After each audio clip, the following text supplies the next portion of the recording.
Recording starting soon. Okay. No, let's get to it.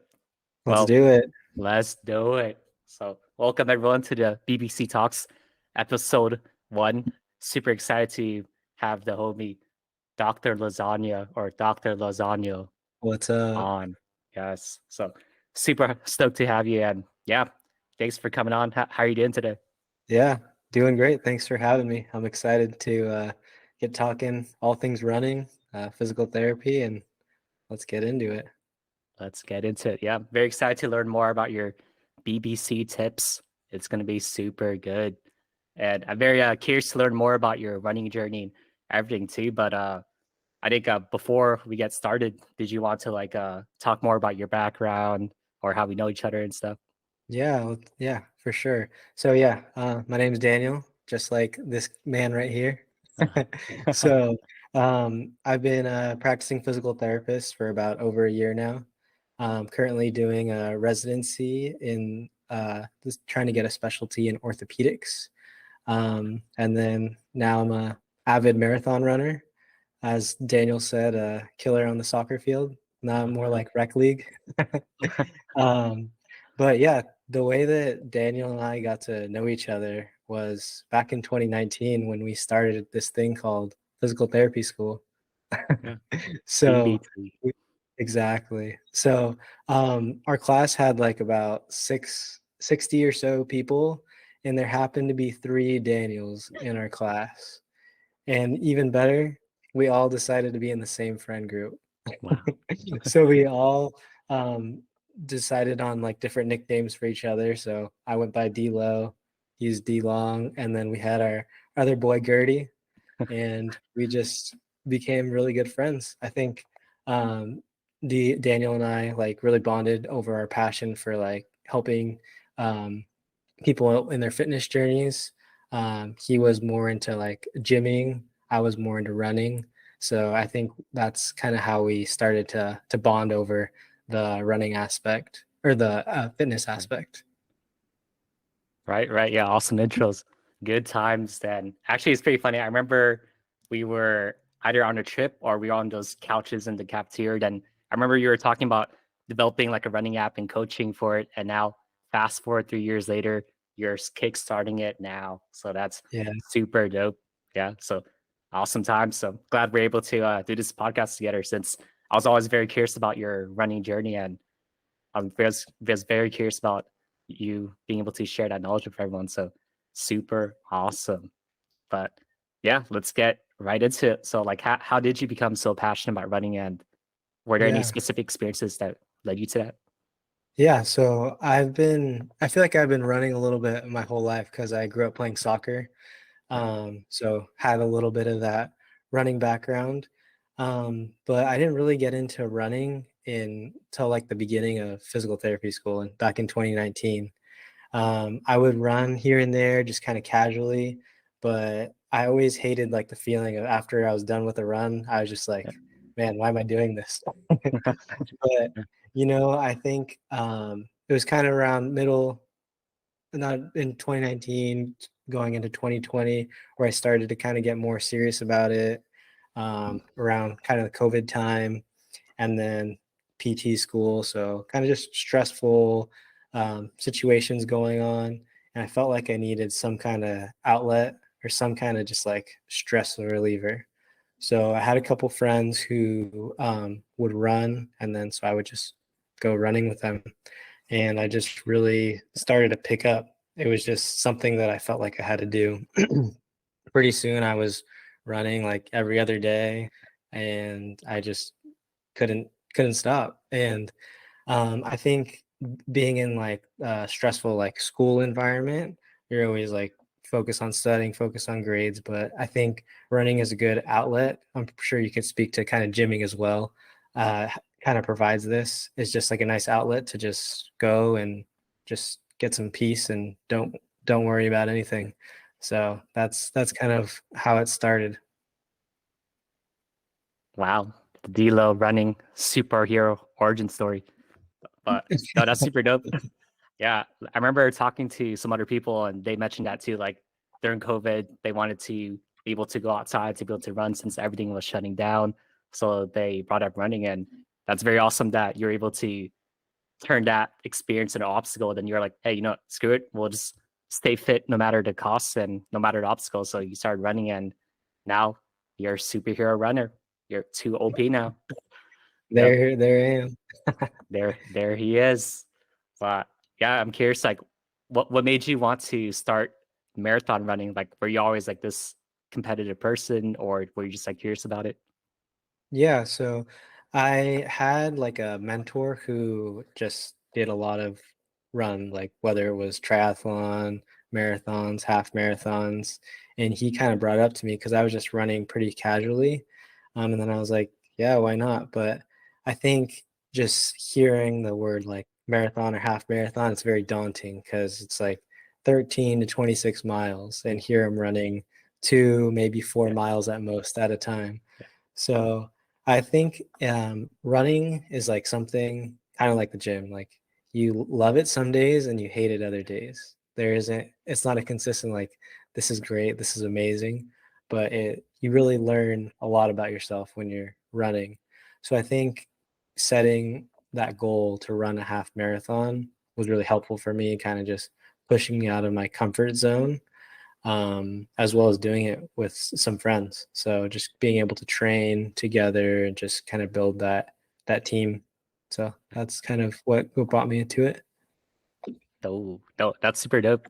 Yeah, I think that's what I really like about the running community. They're always so welcoming, and they're like, Yeah. I think it's something more chill too, where you're like, oh, hey guys, let's just go out for a run, whether that be at the Mhm. park, on the streets, or anything. Then I think you brought up a really cool point about that mentor aspect. So I'm kind of curious, like, if someone wanted to start running right now, where they're like, oh, I can barely jog for a few minutes, and I get tired, my right knee hurts or something, like how would you recommend to them to start? And do you think there are any mistakes they should avoid or Yeah. anything? Yeah. I think the cool thing about running is that anyone can really pick it up. You just need some pair of running shoes. Some people just want in random shoes, but you don't really need too much things to just get started. So I think running is one of those things where are like people are just do it. They're kind of more scared to go to the gym, so there's a lot less eyes on you, and you just Yeah. go for the run.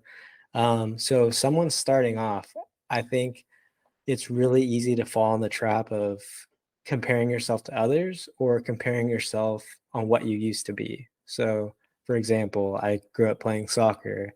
I was at one point I had some crazy endurance. I definitely don't have that now. So when I started running, I think kind of for everyone, it's kind of frustrating. You're like, wow, I was able to run this kind of mile when I was X years old. And now I can run for 5 minutes and I have to stop, or run for even 1 minute and I have to stop. So I think that starting small. So what I kind of have people start off, whether it's my patients or different clients, is just kind of like a walk jog program. So through that, they're able to get a good feeling for jogging, but also getting those breaks. So it can be walking for a minute and then jogging for a minute, or it could be walking for like a tenth of a mile and then jogging for a tenth of a mile. Just kind of slowly building that up while having some good consistency. So I think another kind of mistake that people have when they're starting to run is just running every day. Like they feel like they need to run every day to start to get better at running or get that endurance. But a lot of the times, just running consistent 3 to 4 days a week, that's perfect. Giving your body some time to recover is really, really pays a lot in the end.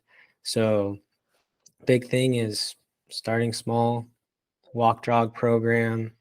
Don't feel discouraged that you can only jog for 1 minute because everyone has their origin story. Right.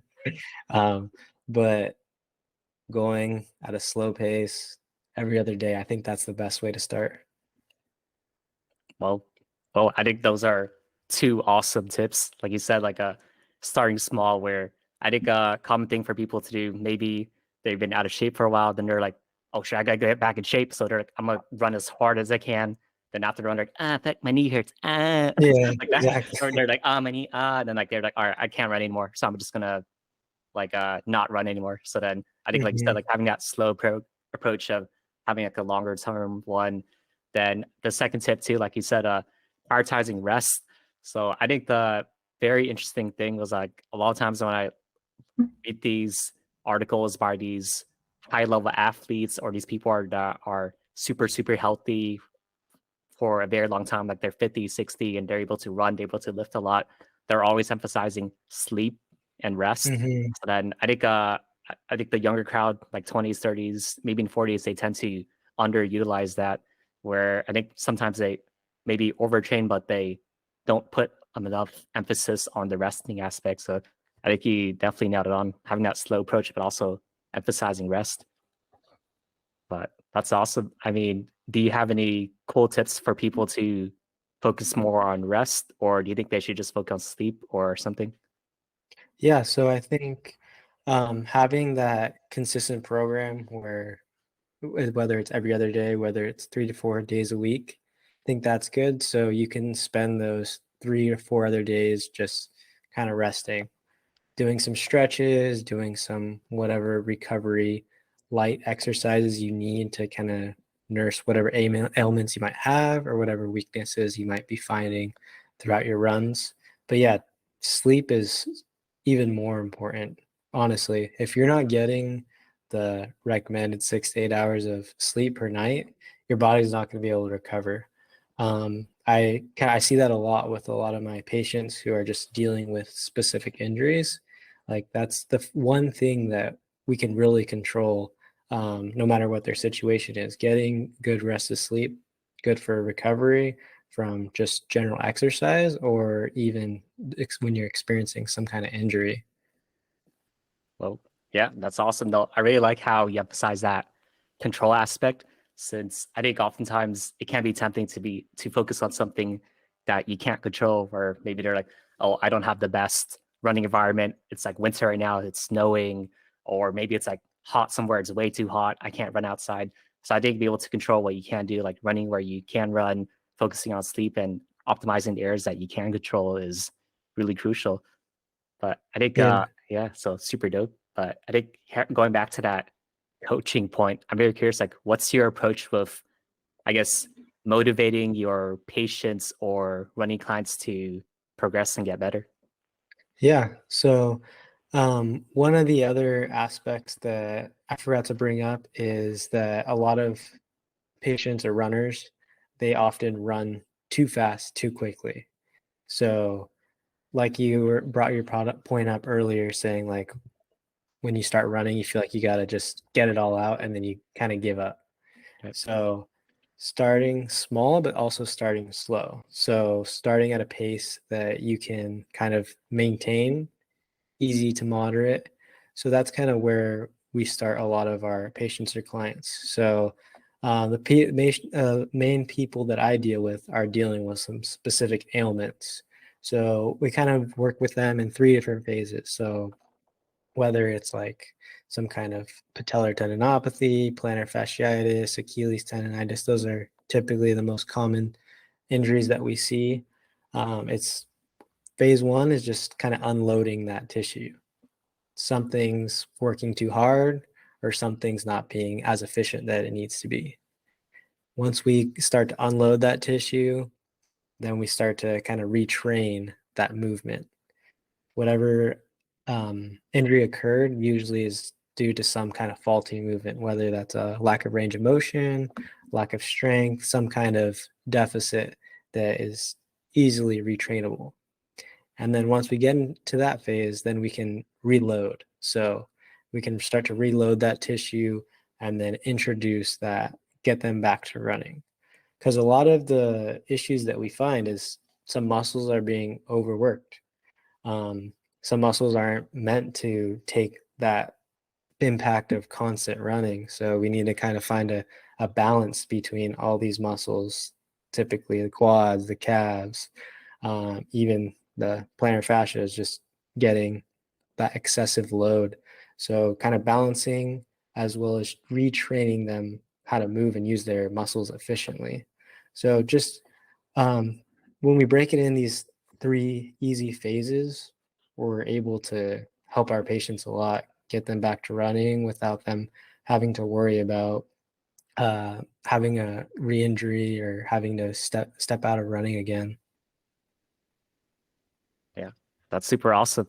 Like I like how you have a very in-depth process. Then I think it's not just like belief and feels. It's like a very scientific process where you can help alleviate the patient's symptoms. You can help them to run again, but it's just like a slow process, like you said, of finding out which muscles are overtrained, then training the underutilized ones, retraining the movement patterns and everything. So actually, I'm curious, like, are there any few exercises or muscles that you think are underutilized that people should do more? Yeah, for sure. So I think right now there's like a big movement of just kind of get your whatever muscle hurts, just get it stronger. And I think at the high level, I think that's important. But for the general population, I think for a lot of people, our glutes are underutilized. Very easy to activate our quads, our calves, but our glutes tend to be, as we say, like they go on vacation. Like Yeah, they don't want to work. All right. like the anterior chain is dominant, and then the posterior is like is absent. Yeah, So with a lot of my patients, getting them on a simple gluteal like activation program is really important. So just teaching them that these muscles are important too and how to use them, because once you get into the run, everything wants to work. So like I was saying before, like if you don't have a good balance between those muscles, then you're going to constantly have that overuse injury. So I think any kind of gluteal exercises, I know like the clamshells are overused in physical therapy a lot, but if you're able to hold that clam with some resistance for about a minute, specifically isolating your glutes, like that can go a long way. That's a really good warm up that I have my patients do before they go on a run. So any kind of exercise where you can isolate either the hip abductors or like your glute max, I think is super important. But yeah. well, awesome. And I totally agree. I think, like you said, a lot of people do the front side anterior a lot, where Mhm. everything we do, like walking or playing soccer, running, moving forward, or I think commonly in basketball, people tend to get a lot of like knee problems, maybe shoulder problems since the is moving forward. But I think working on your glutes, like you said, and activating those helps solves a lot of that. Like you said, a lot of glute abduction, glute extension, like you said, the holding the clams, ISO, doing clams, and glute bridges, glute thrust, and etc. But I guess maybe some people might even be shy to do that. Where at the gym, like they're like, "Oh, I don't want to do glute thrust. I don't want to look weird." Yeah. But I think I guess that's like another caveat where I guess maybe in their minds they think it's weird, but everyone's trying to improve at the gym and everyone wants to Yeah. get those gains. And yeah, Hmm. so like Yes. yeah, Yeah, so I think even for someone like that, I think just doing it, even if it's before you go to the gym, if you right, feel like that it's uncomfortable because you like get on the ground, it looks yeah, awkward, like, yeah, but like you said, everyone's there to improve, everyone's there to yeah, get better. I think that a lot of like even like the gym culture, the running culture, I think that's getting a lot better nowadays, that everyone's more supportive and everyone wants right. to get better and there for to get healthy. So I think it's improving though for sure. Exactly. Yeah, I agree. I like how the gym culture is a lot more open now, especially with everything being more digital. So I guess that segues nicely into the next question. So, like, how do you think the fitness and physical therapy realm will evolve together since there's like new AI technology, there's new software technology and everything. So how do you see the physical therapy or running coaching field evolve in the future? Yeah, I think it just makes everything a lot more available. Um, from what I've seen, there's a lot of people who are either like super against it, like, no, there's no way that they can take over my job, where they're Yeah, like, oh, this is super cool. I think that this is something that we should be embracing. Like, it's just making things easier for us. Yeah, I don't think that the AI can necessarily replace like a physical therapist, but I think a physical therapist can use these tools to their advantage, just kind of giving an easier program. Like, they can create some kind of program in seconds. Not saying that you just give it to that patient, but you can kind of overlook and be like, okay, this is what I can change. This is what I can change. It's just more of a shortcut and a tool that we can use to our advantage. So I think that we're just kind of scratching the surface right now, but we're gonna see a lot more. But like during COVID, we saw a lot more like telehealth visits. That's become a lot more popular. Patients are more open to just kind of getting guidance over the phone or over video. So that's kind of, I think we're kind of moving in that direction. But I think it's a good thing. Exactly. I agree. Like what you said of AI and these new technologies being able to speed things up for everyone.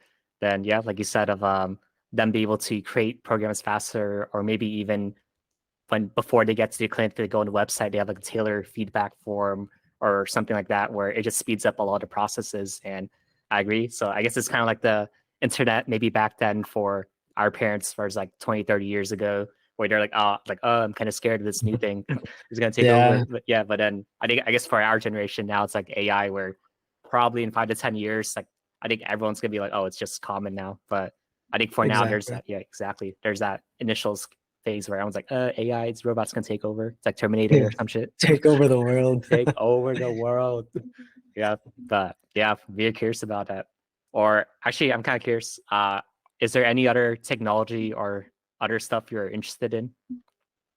I mean, I feel like it's been like everything has been like there's been so many new things within like the past couple years, like um with like Elon tweeting all his things, like bringing more exposure to crypto. Yeah. But like in the last couple years, so many creators have used like the crypto to create their own NFTs and stuff, and kind of what you're doing now with like blockchain games. Um, Definitely interested in a lot of that stuff, but I feel like my knowledge is so small compared to all these people. I just get my updates from you, man. the, the gains. Yeah. I think that's a interesting thought you brought up of like, I guess, how do we integrate this blockchain technology to make it easier for everyone to use? So I guess the main goal is to have it just be making things a lot easier for everyone. Like I know recently, I remember what's it called? Nike partnered with Fortnite to integrate their NFTs and stuff and partnerships. Then I think Nike's and Adidas and other groups are trying to do that. Where Starbucks, I think they integrated NFTs into their loyalty program, where it's still like more low key and stuff. So I think as time goes on, then as the technology advances, where I think right now since it's so early, it's like too like techie or codey. But I think Yeah, eventually, yeah, exactly. So eventually we get to the point where like maybe you're using a software or there's like blockchain technology that automatically authenticates your patients like forms they fill out or your insurance for your physical therapy office or something. And yeah, I think we'll get there in the next few years, but yeah, it'll be fun. oh yeah, Yeah, agreed. Then awesome. Are you ready to answer some community questions? They had a few let's good ones for you. let's do let's do it. Let's do it. So we got Umaru. He had a few good ones. So the first one was, how many minutes of fast walking and running per week is good for body health? Yeah, exercise is great. So I think like general recommendations for like aerobic exercise would be around 2 to 3 hours per week. So if you kind of break that up, having that aerobic exercise like 30 minutes per day is excellent. So whether that's walking outside, whether that's cycling, walking on a treadmill, I think there's different avenues that we can explore. I like using like even just like the rowing machine. That's a great source of aerobic exercise. Because each person is different. Maybe they're not able to tolerate the running. Maybe they can only walk. Maybe they can only cycle. So I think as long as you're getting 30 minutes of exercise per day, whether that's walking, cycling, rowing, I think that would be a great way to start. Oh, great tips. And yeah, I like how you implemented that scaling aspect where maybe one day they did some hard sprints or they played some like football or something. So it's high impact on their joints. So next day, instead of skipping cardio, they could just do a low impact stuff, like you said, like rowing, cycling, and something more chill on their joints. Also, then next question is, if we are at home for a long time, how many steps should we take every day? Yeah. So I think this also ties in pretty well. General rule of thumb is trying to get around 10,000 steps. Now from like the work from home life, it's completely different because we're used to like walking into the office or walking to and from the car, and we get natural steps throughout the day. So I typically recommend patients to take advantage of their break times, even if it's just their lunchtime. Take like just 10 minutes and go walk outside, get some fresh air, and get some sunlight, because just those few steps for 10 minutes can go a long way. I also recommend, because we're sitting so much more nowadays, anywhere between 30 and 45 minutes, you should just stand up and just move a little bit. Or if you have a standing desk, even better, just kind of alternate sitting, standing, sitting, standing, because the more we sit, the more tight we get, the more like um, ailments we really get. A lot of the patients that I see nowadays are due to a lack of movement, sitting at a desk, or just being lazy. It's easy to get lazy. So capitalizing on our break times is really crucial to getting those extra steps per day. Wow, that's crazy. No, that's a lot of high level, valuable alpha right there. So that, yeah, no, that's crazy. Yeah, I like how you implement like they don't necessarily have to interrupt their workflow, but in between breaks, or maybe when they're thinking, you just say go up and down, sit up and down, walk around. Then, like Yeah. you said, getting that sunlight and everything. So, pro tips for sure. So, then let's see. Oh, last question for Mar is, what are the benefits of walking backwards? Yeah. I think walking backwards was pretty popular earlier on in like physical therapy, but I still definitely see it in the clinic. Typically, we do this for like improving range of motion, improving strength in like quads, hamstrings, but even to like improve hamstring flexibility, it can be a good one. What I think it's a good indicator or helper of is balance. So a lot of like post-op, whether it's like a knee replacement, ACL, something like that, having them just walk backwards and getting their balance, what we call like proprioception, being able to know where their body is in space, is very helpful, because they're trying to get back into whether it's their normal daily living, whether it's sports or exercise. Being able to have that sensation back is important. So I think I tend to use this more for like a balance aspect. So I think it has a good, it'll improve the balance a lot. Oh, that's awesome. Wow, I didn't really know that until now. So that's awesome. So focusing on balance, then I like how you brought up the sensation aspect, and it made me think about your point of activating the glutes before, where maybe since we were so trained on a specific movement pattern, like we've been moving so much forward, we haven't really moved sideways, backwards, like turning, etc. We forgot the sensation of using our glutes, using our hamstrings, tibialis, and back muscles, and etc. So then, like you said, Mhm. like utilizing those exercises to get that sensation back and to activate those muscles is important for sure. Yeah. But, yeah. I have a couple of questions from my viewers, Oh, really? You do? Well, yeah. if that's cool. If I, Yeah. Yes, okay. So please. first one from AP Adventureland. What's your motivation for running, especially days when you don't feel like it? feel like maybe you can answer a little bit too, maybe with whether it's the gym or work or something like that. So I think for me, it usually goes back to like the why. Why did I start running in the first place? As well as thinking about how it feels when you're done. Because sometimes during the workout, it just kind of sucks. Yeah. Sometimes running is not going to be your friend. But after you get done with it, it feels great. You feel accomplished. You feel like you got some great exercise. You just feel proud of yourself, and I think that that's important to remember.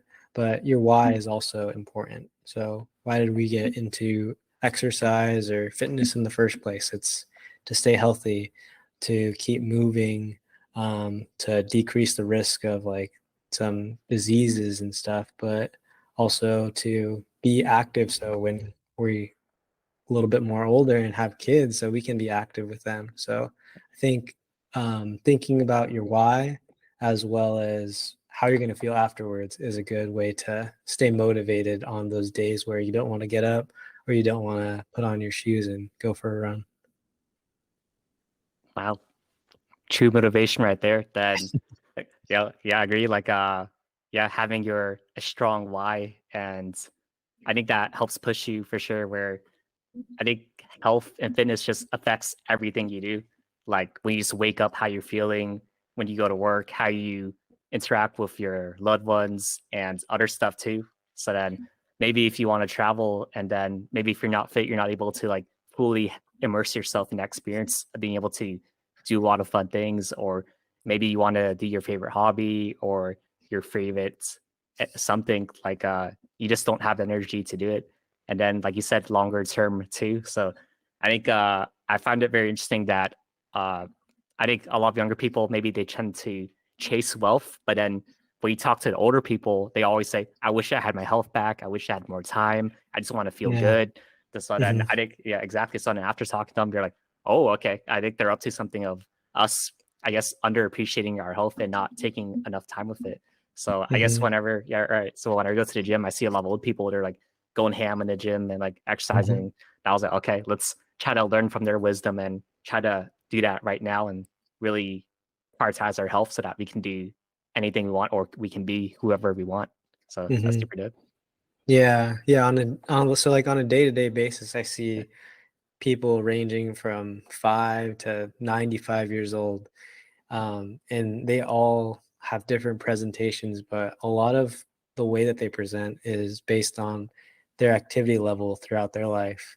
The people can be 95 and still living independently and doing everything on their own, but then they can also be like 65 and they're in a walker and can have um but yeah, Nice. I have one more question that I got asked from my audience.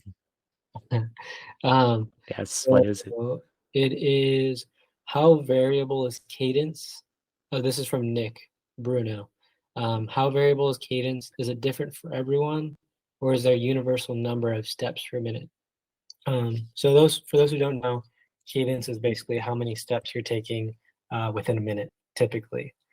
So while you're running, it'll range for anywhere from 140 to 180 steps per minute. So I think that there's not a real universal number. What we taught or what we kind of preach in physical therapy is if it's not broke, don't fix it. So a lot of the times everyone's wondering like what is the perfect running form or perfect form to just not get injured. There's favorable positions and there's unfavorable positions. But I would say that to optimize performance, it's more important as you progress into the higher levels and where you're competing in the athletic level. The most advice that I give to runners is the more steps you take, the less load you're going to have on your joints. So typically, any way that you can improve your shock absorption, landing softer, as well as increasing your steps per minute is typically going to alleviate the forces contributing on the knee, on the hip, the foot, whatever source. So I think finding a cadence that is good for you is important. If you feel like you're starting to have some knee trouble, hip trouble, start taking a couple more steps per minute, and that will probably help more than you think. So finding a good balance to provide good shock absorption when you run is important. Wow, that's a super complex question. That's crazy and great answer. And or I guess I'm trying to dig deeper. Like, how would you recommend tracking those steps? Yeah. How would you do that, or like improve or progress over that over time? Yeah, so I think a simple way to do this is basically get like a metronome app on your phone, and that'll basically get you on a pace. Again, if you're not having any issues, I would recommend just sticking with with your cadence. But if you're having some issues, or if you're trying to get faster, you're gonna have to run a little bit. You're gonna have to take more steps per minute. So getting a metronome app and kind of seeing where you're at and then get it a little bit higher, see how that feels. So that's actually super um, just easy to do. You can get the app for free, so no plug. No plug. One day, maybe one day for you, huh? No.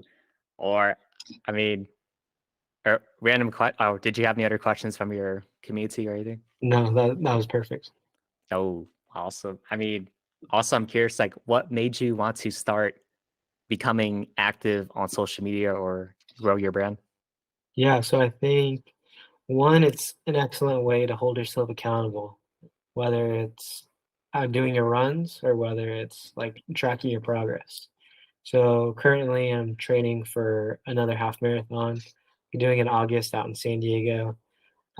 Shooting for under an hour 40 pace, so under an hour 40 time. So that's around 7:40 minute per mile pace. So being a little ambitious. We'll see how that goes. But I think holding myself accountable as well as being able to share different tips that I've found as a physical therapist, as well as just kind of being a runner, obstacles that I've encountered throughout the way. So I highly recommend just getting advice from either a running coach, physical therapist, trainer. Get that advice because it'll save you some time. It'll save you some injuries. It can significantly improve your running experience. Oh, yeah, I agree. Like you said, like having that social media, it not only keeps you accountable because you have to consistently post and uphold your progress and your integrity as a physical therapist, but also being able to help other people too with your tips that maybe they might not know it, or it's not very common knowledge, like you said, with the cadence tips and then the muscle activations and all these tips that you mentioned this podcast. It can be hard to find. So awesome. I mean, where can people find you? Like, where are you most active on social media? Yeah, so I'm most active on Instagram at Daniel Runs Lozano. I'm sure we'll post that on Twitter. But yeah, most active on Instagram. I use Strava, so I'll typically post my Strava runs. It's basically a running app that just like the Apple Activity app. So yeah, follow me on Instagram if you want to hear for more tips. Oh, awesome. Actually, that's dope. I never heard of Strava, so we'll check that out. Then, yeah, I remember some people in our community were saying like, "Does he have a Twitter?" And I was like, "Nah." They're like, "Okay, we'll wait for his Twitter." I So, if you're down I for just Twitter, created a Twitter actually. I oh, all right, we'll plug it in so they can follow you. Yes, at Daniel Run Lozano. So it's without the S. Perfect. We'll plug it Yeah. in. Yeah. Yeah, yeah. I think that's the thing I find very interesting about social media. It's like you have all these different people on different platforms, like tech people on Twitter. Then you have a bunch of health or on those other people on Instagram, Facebook, older generation stuff. So very cool. But Yeah. yeah, awesome. Uh, yeah, I think we pretty much hit most of the questions. Or I'm curious, like, is there anything else you're working on or towards the next few years or 5 to 10 years? Yeah, so I mean, so right now I'm in the orthopedic residency program, and that'll be about a year. But long-term goal is just to work with runners full time. Right now, at my job, I see basically everything from balance patients to strokes to runners to just general back pain. But I like to work with runners full time for sure. Um, but yeah, that's what I'm working towards. Um, but I mean, it's been super awesome just being able to talk to you, catching up. It's good that we've stayed close for this amount of time, even though you're out in San Francisco. I'm out in Orange County. But kind of my general advice to everyone is just stay active. My goal as a physical therapist is just to promote exercise. I truly think exercise is medicine. I think exercise can solve a lot of problems that a lot of us face on a day to day. So if you're struggling, if you feel like you need some help, reach out to your local physical therapist, personal trainer, something like that, so they can get you on the right path and get you living a more healthy lifestyle. Wow, love it. Yeah, I love your message of exercise is medicine, and yeah, I totally agree. I think that's why we resonate so much, and we kept in touch the past few years because of us being so passionate about exercise, fitness, and just wanting to help people. Then, yeah, I definitely think you'll be able to make it to be able to train runners full time. And I remember you mentioned that you want to open up like a running clinic, so then that'll be dope. We can do like another interview, maybe a vlog once you open up your running clinic, and then we do a vlog showcasing everyone there and where they can find you there. Yeah, So exactly. sounds So great. dude, it'll be dope. Yeah, I think a lot of our audience members will be curious about that. So they'll definitely reach out to you on social media, and with your new Twitter, they'll definitely DM you and stuff like that, Sounds huh? good. Dope. Sounds Awesome. great. Awesome. Awesome. But yeah, I mean, did you have any other tips or anything else you want to say? Or or is that good? I think that's great. Just get out there and move. Well, keep it simple, huh? Just move, huh? Yeah, yeah, Exactly. move. Might as well. While we're young or old or whatever age you are. Maybe you're not even human. I don't know. Maybe you're an AI listening to this. I don't Maybe know. you're an AI. Maybe you're an AI. But all right. Well, thanks for tuning in and sharing your alpha. I think that was a lot. I think people will love it. And Alrighty. Yeah, awesome. So like I said, follow me on Daniel Runs Lozano. Feel free to DM me. I'm happy to answer any questions you might have about running or just fitness in mhm, general.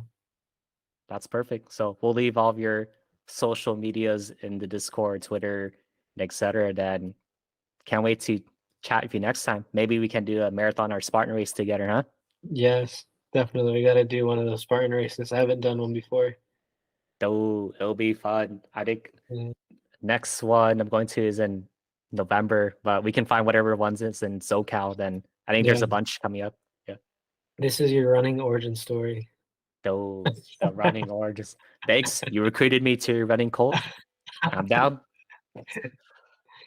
Let's do it. Let's do it. All right. Thanks. Thanks for tuning in, huh? And Alrighty. yeah, then oh yeah. Thank you to our community members, our BBC enthusiasts. So I know what you're thinking. It's not the other BBC. It's the Becker Belmar challenge. Don't even think about that other meaning. Okay. But thank you guys for tuning in and talk to you guys next time. See ya.